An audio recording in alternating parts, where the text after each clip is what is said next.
রাসূলুল্লাহ সাল্লাল্লাহু আলাইহি সাল্লাম বলেন, প্রত্যেক পাপীকে যখন, হাদিসে মুশকাতে স্পষ্ট আছে, প্রত্যেক পাপী বান্দাকে যখন লাশের খাটিয়ার মধ্যে মানুষ যখন কাঁদে নেয়, লাশের খাটে, আল্লাহর কসম নবী বলছে, এই নাফরমান এত জোরে চিৎকার করে আর বলে, ইয়া ওয়াইলাহা, হায় আফসোস, তোমরা আমারে কই দিচ্ছ, আমারে নিও না, তোমরা কবরের দিকে নিও না, আমারে নিও না।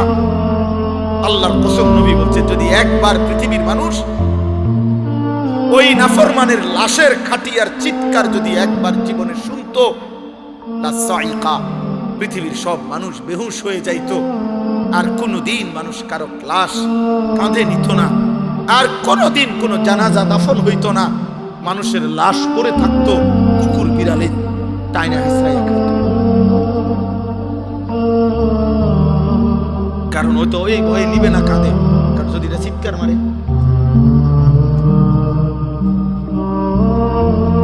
এই জন্য আল্লাহ বলেন, আমি চাইলে পারতাম, কিন্তু আমি তো চেয়েছিলাম। আমি আল্লাহ ১৬ লাখ নবী রাসূল পাঠাইছি। আমি আল্লাহ 23 বছর আমার বন্ধুর রক্ত শরীর ঝাঁঝরা করে দিছি, আমার বন্ধুর কলিজার খুন ঝরাইছি, পিঠে ঝাঁঝরা করেছি তায়েফের রক্তে, উহুদের দান্দান শহীদে, ক্ষুধার কষ্টে পেটে পাথর বাঁধাইয়া, রাত্রি গভীরে চোখের পানি ফেলিয়ে আমি আল্লাহ তাআলা আমার বন্ধুর মাধ্যমে দ্বীন পৌঁছাইছি, আমার কোরআন নাজিল করে দিয়েছি। লক্ষ লক্ষবার আমি আল্লাহ বলেছি, বলতে চেয়েছি, কবর, হাসর, আখিরাত, মিজান, ফুলসিরাত, আমি আল্লাহ চেয়েছিলাম এগুলো না দেখে, আমার নবীদের কথা শুনে, আমার রাসূলের কথা শুনে, আমার কোরআন শুনে, উলামায়ে কেরামের কথা শুনে আমি চেয়েছিলাম তুমি না দেখেই সেজদা দিবা, বিশ্বাস করবা, মানবা। আর আমি আল্লাহ চেয়েছিলাম আজ হাসরের ময়দানে আমি তোমার হাতে জান্নাত তুলে দেব, কিন্তু তুমি কদর করলে, কদর করলে। টেলিভিশনের খবরে কইছে ময়মনসিংহ গাড়ি অ্যাক্সিডেন্ট করছে, তুমি এটা শতভাগ বিশ্বাস করছো, অথচ তুমি ময়মনসিংহ গিয়া দেখো না। টেলিভিশনের খবরে বলছে চিটাগাঙে অ্যাক্সিডেন্ট হইছে, তুমি সেটা বিশ্বাস করেছ, কিন্তু আরশে আজিমের মালিক আল্লাহ বলছে জাহান্নামে আগুন জ্বলবে, তুমি সেটা বিশ্বাস করলে। এই সৃষ্টির সর্বশ্রেষ্ঠ রাসূল নবী পাক সাল্লাল্লাহু আলাইহি সাল্লাম, যিনি বন্ধুর কাছেও শ্রেষ্ঠ, যিনি দুশমনের কাছেও শ্রেষ্ঠ, যিনি ঈমানদারের কাছেও শ্রেষ্ঠ, যিনি মুশরিক কাফেরের কাছেও শ্রেষ্ঠ, 1450 বছরে পৃথিবীর যেই নবীকে গবেষণা করছে, ঈমানদার কাফের প্রত্যেকের কাছে আমাদের নবী সর্বশ্রেষ্ঠ। সেই তিনি বললেন, কবর, হাসর, আখিরাত, মিজান, ফুলসিরাত, আমি আপনি তার কথা মানলাম না। আফসোস বেটা, আফসোস, আফসোস বেটা। আজ ঘরে যাইও না বাবা, সেজদা না দিয়ে ঘরে যাইও না। আল্লাহ কোরআনে বলছেন, প্রত্যেকটি মানুষ যখন ঘুমায়, আমি আল্লাহ তার দেহ থেকে তার রূহ আলাদা করে রাখি। কোরআন শরীফের আয়াত সূরা জুমারের মধ্যে আছে, আল্লাহু ইয়াতাওয়াফাল আনফুসা হিনা মাউতিহা ওয়াল্লাতী লাম তামুত ফি মানামিহা। মানুষের ঘুম মানে কি? মানুষের ঘুম মানে মানুষের দেহ থেকে রূহ বিচ্ছিন্ন করা। ঘুম আসে কখন? আমরা তো চোখ বন্ধ করে থাকি অনেকক্ষণ, কিন্তু 2 মিনিট, 5 মিনিট, 10 মিনিট, আধা ঘন্টা, 20 মিনিট ঘুমায় না, ঘুমায় না, ঘুমায় না, এপাশ ওপাশ করে, চোখ বন্ধ করে রাখছে, লাইট বন্ধ, সবই ঠিক আছে, কিন্তু ঘুম আসে না কেন? আল্লাহ তাআলা বলে, না বান্দা, বাজারে সব পাওয়া যায়, খাট, পালং, লেপ, তোশক, কম্বল, এসি, দরজা, জানালা, সিটকারি, কিন্তু 2 চোখের ঘুম আমি দিই। আর ঘুম দেই মানে রূহটাকে আলাদা, এটাই। এরপরে আমি চাইলে ফেরত দেই, আমি না চাইলে রেখে দিই। ফায়ুমসিকুল্লাতী কাদা আলাইহাল মাউত ওয়া ইউরসিলুল উখরা ইলা আজালিন মুসাম্মা। তবে মনে রেখো বান্দা, যাকেই আমি ফেরত দেই প্রতিবারই, তবে সেটা একটি নির্দিষ্ট সময়ের জন্য ফেরত দেই, একদিন আর ফেরত দেই। কুল ইয়াতাওয়াফাকুম মালাকুল মাউতিল্লাযী ওয়াক্কিলা বিকুম। আল্লাহ বলে, বন্ধু আপনি বলে দেন, তোমাদের প্রত্যেকের জন্য নির্ধারিত মালাকুল মউত ফেরেশতা একদিন তোমাদের রূহুল নিয়ে আসবে আমার কাছে, সেদিন আর ফেরত দেব না। ঘুমের টাইমও আনে, বাকি আমি ফেরত দেই, কিন্তু আমি মালাকুল মউতকে দিয়ে যেদিন আনাবো সেদিন আর ফেরত দেব, সেদিন আর ফেরত দেব। এজন্য তাফসীরের মধ্যে আছে মালাকুল মউত আজরাইল প্রিয় নবী সাল্লাল্লাহু আলাইহি সাল্লামকে বলেছিলেন, ইয়া রাসূলুল্লাহ, দুনিয়ার মানুষের প্লেটে খাবার যেমন তার সামনে থাকে, শুধু লোকমা দেওয়া বাকি, সব রেডি। আদম আলাইহিস সালাম থেকে নিয়ে ইসরাফিলের ফু পর্যন্ত প্রত্যেকটি মানব আত্মা রূহ আমি মালাকুল মউতের সামনে এরকম খাবারের ডিশ প্লেটের মতো 24 ঘন্টা আমার সামনেই থাকে। খাবারের জন্য যেমন লোকমা তুলতে বাকি, আমার আল্লাহ হুকুম করিলে রূহ কবজ করতে চান, কবজ করতে আমার এরকম, আমি তৎক্ষণাৎ সেই রূহটা টেনে নিয়ে আসি। ছেলেরা এখানে বসো, আসো, আগায় আসো, আর না হলে চলে যাও, অসুবিধা নেই, গেলে আরো ভালো, কিন্তু চোখের সামনে দাঁড়ানো যাবে না। এই লাল জাম্পার ছেলে, না না, চলে গেলে আব্বা কোনো অসুবিধা নাই, পরে দরকার হলে কিছু টাইমে আইসো, যার যেমনি সুবিধা হয়, কোনো অসুবিধা নেই। জীবন প্রত্যেকেরই পার হয়, কোনো না কোনো ভাবেই চলে যায়, কোনো সমস্যা। রাসূলুল্লাহ সাল্লাল্লাহু আলাইহি সাল্লাম বলেন, ওয়া ইন্নামা লিমরিইন মা নাওয়া, যে যা নিয়ত করেছে সে তাই পাবে, খালাস। দুনিয়া চাইলে দুনিয়া মিলবে, আখিরাত চাইলে আখিরাত মিলবে, কোনো অসুবিধা নেই। দ্বিতীয় কথা হলো, সবগুলো হাতে ধরা মোবাইল বন্ধ করতে হবে। মোবাইল হাতে ধরে ভিডিও রেকর্ড করা যাবে না, আমি স্পষ্ট নিষেধ করলাম। একজন না, হুজুর, পাবলিক, জওয়ান, বুড়া, কেউ না, কেউ না, একদম শতভাগ। অল্প একটু সময় ধরে নেন, ইনশাআল্লাহ 40-50 মিনিট সময় মনোযোগ দিয়া।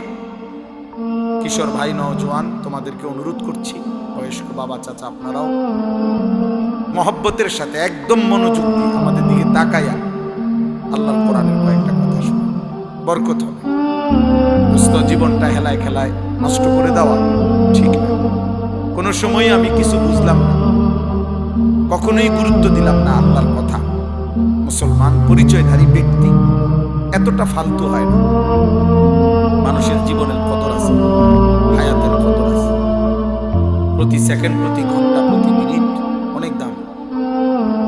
আরবিতে বলা হয়, আল ওয়াক্তু আনফাসুন লা তাউদ, সময় হচ্ছে নিঃশ্বাসের মতো, যা আর কখনো ফিরে না। কোনো নিঃশ্বাস এটা আর আসে না, নতুনটা নতুন নিঃশ্বাস, প্রত্যেক ঘন্টা নতুন ঘন্টা। আজকের মাগরিবের ওয়াক্ত আর হবে না, আগামীকালকে এটা আগামীকালকের মাগরিব। আজকের 21 জানুয়ারি 2026 রোজ বুধবার, এই শিরোনাম আর হবে না। আগামী বছর 21 জানুয়ারি 2027, আগামী সপ্তাহে বুধবার, সেটা 21 তারিখ, ধরেন সেটা 28 তারিখ। তাইলে কোনো ঘন্টা, মিনিট, সেকেন্ড, কোনো মুহূর্ত, কোনো পলক আর আসে না, একবারই আসে। আরবিতে একটি বিখ্যাত কিতাব আছে, লাতাইফুল মাআরিফ, ইমাম ইবনে রজব হাম্বলি রাহমাতুল্লাহ আলাইহি লিখছেন। সেই কিতাবে তিনি লিখছেন, প্রত্যেকটি ভোর যখন হয়, নতুন করে যখন আলো ফোটে, সেই ভোর পৃথিবী মানুষকে ডাক দিয়ে বলে, দুনিয়াবাসী, আমি একবারের জন্যই এসেছি, আর আসবো না, তুমি আমারে কদর করো, কষ্ট করো। প্রতিটি সন্ধ্যা নতুন করে মানুষকে ডাক দেয়, হে দুনিয়াবাসী, আমি এই রাত, এই অন্ধকার একবারের জন্যই এসেছি, আর আসবো না, তুমি আমারে কদর করো, নষ্ট করো। এই জন্য এটা জরুরি যে মানুষের জীবনে হায়াতের কদর নাই, সময়ের কদর নাই, কতক্ষণ একদম ফালতু। সময়ের মূল্যায়ন যে বুঝে না, সময় তার প্রত্যেক যুগে ছিটকে ফেলে দিছে, সময় তাকে পরিত্যক্ত করে দিছে। একদিন সময়ের চাকায় একদিন সে ঘৃণিতই হয়েছে। আজ হাজার হাজার বছর পরে হলো ফেরাউনের কে মানুষ ঘৃণাই করে। নমরুদকে মানুষ ঘৃণাই করে। আজ 1000 বছরের ব্যবধানে বেলালকে মানুষ মহব্বতই করে। অতএব সময়কে যে অবমূল্যায়ন করে, কদর করে না, সময় তাকে একদিন ছুঁড়ে ফেলে। কোরআনুল কারীমে আল্লাহ তাআলা সময়ের খুব গুরুত্ব দিয়েছেন, হায়াতের খুব গুরুত্ব দিয়েছেন। ওয়াহুয়াল্লাযী জাআলাল লাইলা ওয়ান নাহারা খিলফাতান, আল্লাহ বলছেন আল্লাহই রাত এবং দিন বানান পর্যায়ক্রমে, খিলফাতান, একবার রাত একবার দিন, একবার রাত একবার দিন। লিমান আরাদা আন ইয়াযাক্কারা আও আরাদা শুকুরা, যারা যারা আল্লাহর ইবাদত করতে চায় তাদের জন্য, এবং যারা যারা আল্লাহর কৃতজ্ঞতা আদায় করতে চায় তাদের জন্য। আল্লাহ তাআলা বলছেন আমি রাত বানাই, দিন বানাই, ঘন্টা মিনিট সেকেন্ড বদলাই আমার গোলামি, আমার বন্দেগীর জন্য, আমার কৃতজ্ঞ বান্দাদের কৃতজ্ঞতা আদায়ের জন্য। কোনো নাফরমান পাপীর জন্য আমি আল্লাহ রাত বানাই না, দিন বানাই। এর জন্য পৃথিবীর কোনো নাফরমান পাপী যারা, তাদের জন্য পৃথিবী সাজে না। পৃথিবী আল্লাহ সাজান প্রতি মিনিটে, রাত্র দিনের আবর্তন করেন ইমানদারের জন্য, সেজদাওয়ালাদের জন্য, আল্লাহর বন্দিওয়ালাদের জন্য। এই জন্য মাদ্রাসাকে কেউ করুণার পাত্র মনে করতে নেই, বরং মাদ্রাসারই অল্প কিছু তালেবে ইলম, হাফেজে কোরআন, এদের চোখের পানি, এদের সেজদা, এদের পাঁচ ওয়াক্ত নামাজ, এদের তেলাওয়াত, আলহামদুলিল্লাহ এদের বরকতে বাকি বাটফাচিটা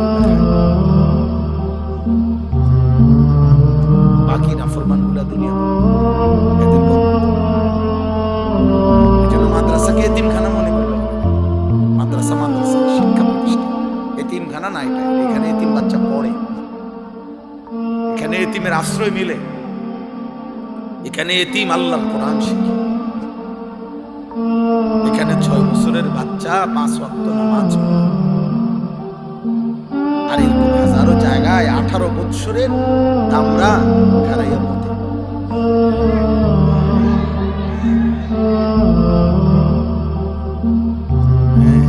ওইখানে ওই অসভ্যকে বলার কেউ নাই যে ভদ্র বিবেকবান এত লম্বা মানুষ দাঁড়াইয়া মধ্যে না। পরে এই কথাটাও শিখাবার কেউ, ওর জীবনের বদনসিব, দুর্ভাগ্য, ওর কপালে এমন কোনো অভিভাবক জোটে নাই যে তাকে মনে করাই দিবে যে মুসলমানের বাচ্চা পেশাব করে ঢিলা নিতে হয়, টয়লেট পেপার ব্যবহার করতে হয়, পানি ব্যবহার করতে হয়। ওর কপালে এটা জোটে নাই। আলহামদুলিল্লাহ আমাদের নুরানি মাদ্রাসার বাচ্চার কপালে এটা জুটছে যে তাকে 1000 বার উস্তাদ মনে করাই দিছে যে টয়লেট পেপার ব্যবহার করতে হয়।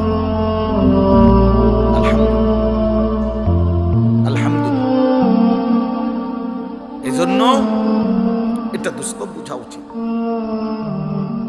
এটা অনেক বড় নিয়ামত। আল্লাহ বলেন আমি এই সময় ইমানদারদের জন্য বদলাই। আমি যদি সন্ধ্যা না বানাই, আমি যদি রাত না বানাই, আমার বান্দা মাগরিবের নামাজ পড়বে কেমনে, এশার নামাজ পড়বে কেমনে? আমি যদি রাত্রি গভীর না বানাই, তাহাজ্জুদ পড়বে কেমনে? আমি যদি ভোরের আলো না আনি, সুবহের সাদিক না করি, তো ফজরের ওয়াক্ত হবে কেমনে? আমি যদি ঠিক দুপুর না বানাই, জোহরের ওয়াক্ত হবে? সূর্য যদি পশ্চিম দিকে আমি না হেলাই, আসরের ওয়াক্ত হবে কেমনে? তাহলে আল্লাহ তাআলা বলেন আমার বান্দা একটার পর একটা সালাত আদায় করবে, ইবাদত করবে। এই জন্য তো আমি সময় বদলাচ্ছি, সময় বদলাচ্ছি। কোরআনুল কারীমে আল্লাহ তাআলা ভীষণ গুরুত্ব দিয়েছেন, একটা একটা সময়ের আলাদা উল্লেখ করছেন, বহু আয়াত, বহু কসম করছেন আল্লাহ।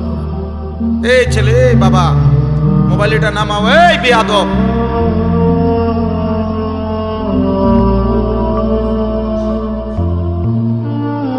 মাথা নোয়াইলা কেন বেটা, বাইরে হয়ে যাও, ওঠো এর থেকে, ফালতু কোথাকার।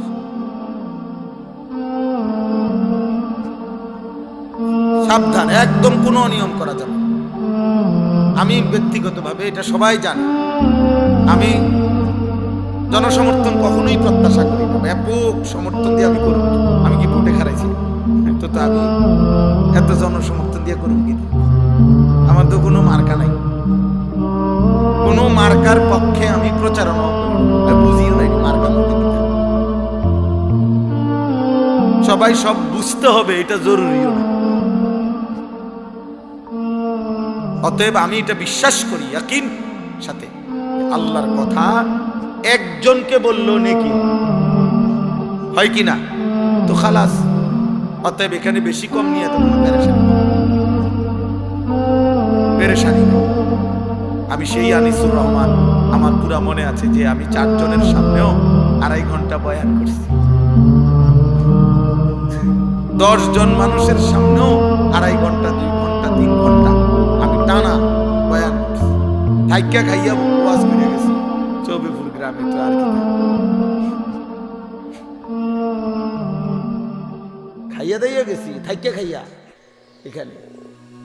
আলহামদুলিল্লাহ, আলহামদুলিল্লাহ।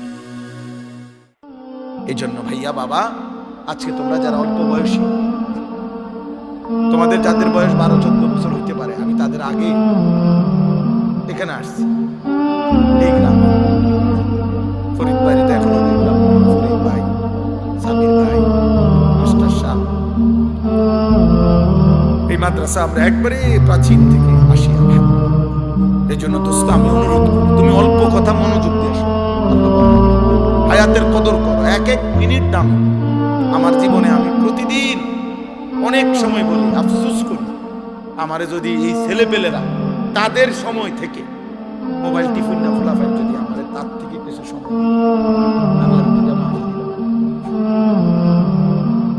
আরো কিছু কাজ করতে পারি, কোনোভাবেই আমি তাই না দৈরাও কুলাইতে পারি না, সময়ের সাথে কুলাইতে পারি। আলহামদুলিল্লাহ। তো এই জন্য বাপ আল্লাহ তাআলা কোরআন কারীমের মধ্যে বলেছে ওয়াল ফজর, আমি আল্লাহ কসম করছি ফজরের ওয়াক্ত। আল্লাহ কসম করছেন ওয়াল আসর, আমি আল্লাহ কসম করছি আসরের সময়, আসরের ওয়াক্ত। আল্লাহ বলছেন ওয়াদ-দুহা, আমি আল্লাহ কসম করছি সকালের সূর্যটা যখন পুরোপুরি আলোকিত হয়, ওই আলোকিত সুন্দর প্রজ্জ্বল সকালের সূর্যের এই 8টা 8:30 টাইম, ওই টাইমে এটারে বলে দুহা। এই জন্য এই টাইমে স্বাভাবিকভাবে কোরবানির পশু জবাই হয়। এই জন্য কোরবানির ঈদকে বলে ঈদুল আযহা, ওয়াক্তুদ দুহা। ঈদুল আযহা কয় না, এই সময় আল্লাহ তাআলা বলছেন ওয়াল্লাইলি ইযা সাজা, রাত্রি যখন গভীর হয়, অন্ধকারে ঢেকে যায়, আমি সেই সময়ের কসম করছি।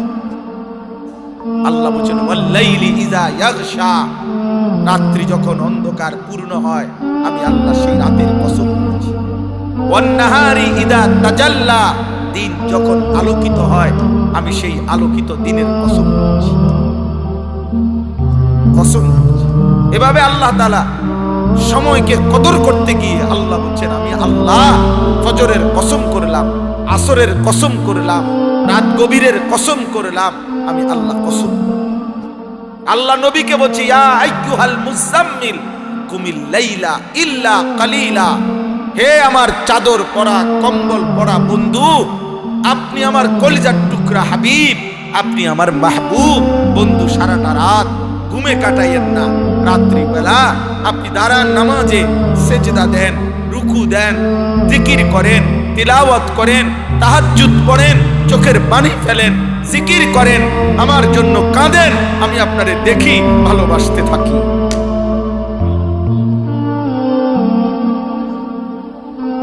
ইন্না নাশিআতাল লাইলি হিয়া আশাদ্দু ওয়াতআন ওয়া আকওয়ামু কিলা। আল্লাহ বলে বান্দা যদি গভীর রাতে জাগো, রাত গভীরে জেগে উঠলে তোমার মনের হারাম চাহিদা আমি আল্লাহ দমন করে দেব, আমি আল্লাহর সাথে একান্তে কথা বলতে পারব। সময় আল্লাহ কদর করতে বলছে, রাত কদর করতে বলছে, দিন কদর করতে বলছে, কদর করতে বলছে। আজকে নওজোয়ান তোমাদের সক্ষমতার সময়, সুস্থ সবল সময়,